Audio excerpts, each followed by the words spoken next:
You know what's wild? Danielle Smith just walked into a room full of angry conservatives who think Ottawa is the political equivalent of a villain in a Western movie, pitched them a deal she made with a Liberal Prime Minister, and somehow walked out looking like a hero. That's not politics, folks. That's black magic. That's the kind of spin that makes you wonder if politicians have secret training camps where they learn how to turn water into wine and pipeline deals into patriotic victories. Welcome back to Canadian Insights, where we dissect Canadian political theatre so you don't have to sit through the whole performance. And today? Today we're talking about how Danielle Smith just pulled off one of the slickest political maneuvers you'll see all year. She took a deal with Mark Carney, a Liberal Prime Minister, to a United Conservative Party convention in Edmonton, a room full of people who would rather eat glass than say something nice about Ottawa, and turned that crowd into her personal cheerleading squad. How? Oh, buckle up, because this is a masterclass in knowing your audience. Let's set the stage here because context is everything.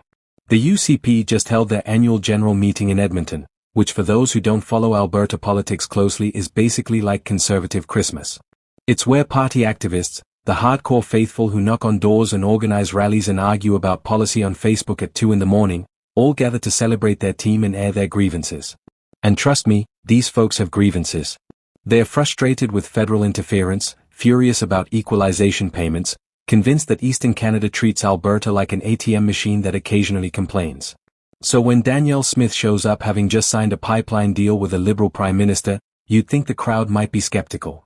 You'd think there might be some tough questions. You'd be wrong. Because Danielle Smith isn't just Alberta's Premier. She's a political operator who understands her base better than most politicians understand their own reflection. And she knew exactly what she needed to do. She needed to serve up red meat. Conservative red meat. The kind of messaging that gets UCP members on their feet cheering, not questioning whether making a deal with Ottawa compromises their anti-federal government brand. So how did she do it? Simple. She reframed the entire narrative. Instead of presenting the pipeline deal as a compromise or a collaboration with the federal government, Smith positioned it as a victory. A win for Alberta. She didn't downplay working with Carney. She made it sound like Alberta had finally forced Ottawa to bend the knee. She told the crowd that this deal proves Alberta can get what it wants when it stands firm, when it refuses to back down, when it demands respect. And suddenly, working with the Prime Minister isn't collaboration. It's domination. It's Alberta finally getting what it deserves after years of being ignored. That's the spin. That's the magic trick. Now let's talk about what this pipeline deal actually includes because Smith wasn't just selling vibes, she was selling policy. The Ottawa-Alberta Roadmap outlines a framework for energy development that includes new pipeline capacity to get Alberta oil to international markets. This is huge for Alberta's economy. The province has been landlocked, metaphorically speaking, for years. They've got oil, they've got gas, but getting it out of the province efficiently has been a nightmare. Every pipeline proposal gets tangled in environmental reviews, court challenges, and political opposition. So this deal, which establishes a clearer path forward, is genuinely significant. Smith framed it as Alberta finally breaking free from federal red tape. She painted Carney as a prime minister who, unlike his predecessors, actually understands that energy development and economic growth matter. And the UCP crowd ate it up. But here's where it gets interesting, and this is where Smith's political instincts really shine. She didn't just talk about pipelines. She talked about values. She talked about Alberta's identity as an energy-producing province that powers the Canadian economy. She reminded the crowd that when Alberta succeeds, Canada succeeds, and when Ottawa blocks Alberta, everyone loses. She leaned into the grievance narrative that UCP members already believe. Eastern elites don't get us. Federal bureaucrats don't respect us. But we're going to win anyway because we're tougher, smarter, and more determined. It's classic populist messaging, and it works because it taps into real frustrations that Albertans feel. And let's be honest, those frustrations aren't imaginary. Alberta has legitimate complaints about how the federal government has treated the energy sector. Equalization payments mean Alberta sends billions to Ottawa that get redistributed to other provinces, even during economic downturns. Federal environmental policies have made it harder to develop resources. And culturally, there's a real sense in Alberta that Eastern Canada looks down on the oil and gas industry, treats it like a dirty secret instead of the economic engine it actually is. Smith understands all of that. She validates it. And then she positions herself as the champion fighting back.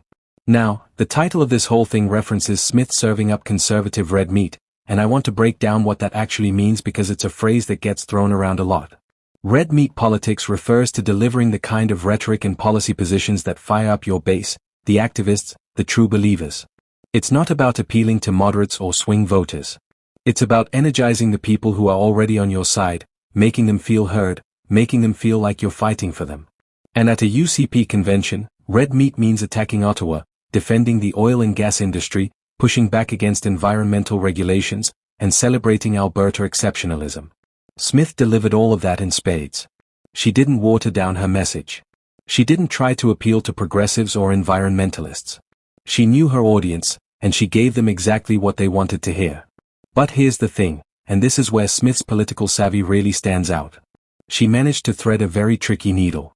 On one hand, she's celebrating a deal with a Liberal Prime Minister, which could easily be portrayed as selling out or going soft.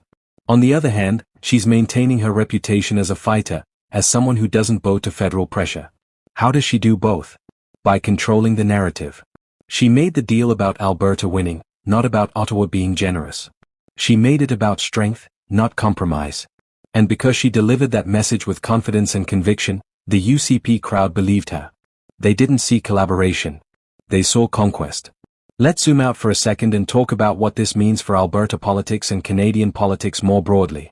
Danielle Smith is consolidating her power within the UCP. She survived a leadership review earlier this year, but there were questions about whether she had the full support of the party base. This convention was a chance to prove she does. And by delivering a message that resonated so strongly with UCP activists, she solidified her position. She's not just the premier. She's the leader of a movement. She's the person who can negotiate with Ottawa and still come out looking like an Alberta champion. That's powerful. For Mark Carney, this is a mixed bag. On one hand, getting a deal done with Alberta is a political win.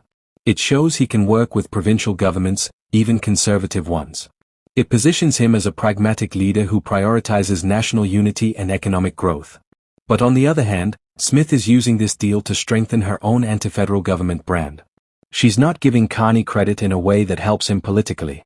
She's taking credit and using it to rally her base against future federal policies they might not like. So Carney gets the policy win, but Smith gets the political win. That's the trade-off. And then there's the broader dynamic of federal-provincial relations in Canada, which continues to be an absolute soap opera.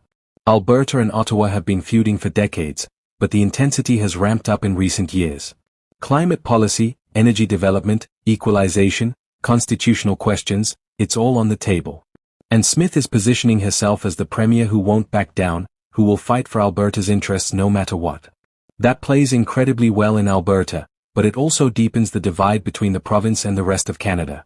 It reinforces the narrative that Alberta is misunderstood and mistreated, which fuels separatist sentiment and makes national unity even harder to maintain. So while Smith's strategy is brilliant politics for her, it's complicated for the country. Now, let's talk about the UCP convention itself because these events are fascinating windows into political culture. Political conventions aren't just policy discussions. They're pep rallies. They're networking events. They're places where activists come to feel connected to something bigger than themselves. And for UCP members, this convention was a chance to celebrate their party, vent their frustrations, and feel like they're part of a winning team. Smith gave them that feeling. She validated their concerns, celebrated their values, and promised them that Alberta's best days are ahead. That's what these events are all about. It's not just about policy. It's about emotion, identity, and belonging. And Smith knows how to work a room. She's been in politics long enough to understand that you don't win people over with spreadsheets and technical details. You win them over with stories, with passion, with making them feel like they matter. She told UCP members that they are the backbone of Alberta's success, that their values are what make the province strong, and that she's fighting for them every single day. That's the message that gets standing ovations. So here's the bottom line. Danielle Smith walked into a UCP convention with a deal that could have been a tough sell, and she turned it into a political triumph. She reframed a collaboration with Ottawa as an Alberta victory. She delivered red meat messaging that fired up the base. And she solidified her position as the leader of the conservative movement in Alberta. That's not luck. That's skill. That's understanding your audience and knowing exactly what buttons to push. Alright, that's the breakdown. Danielle Smith just schooled everyone on how to play the political game, and whether you love her or can't stand her, you have to admit she's good at this. If you want more Canadian political analysis that cuts through the noise and tells you what's actually happening, subscribe to Canadian Insights because we post multiple times a day and there's always something wild going down. Hit that like button if you enjoyed the breakdown, drop a comment telling me whether you think Smith's strategy is genius or manipulative, and I'll catch you in the next one. Stay sharp, stay informed, and keep watching.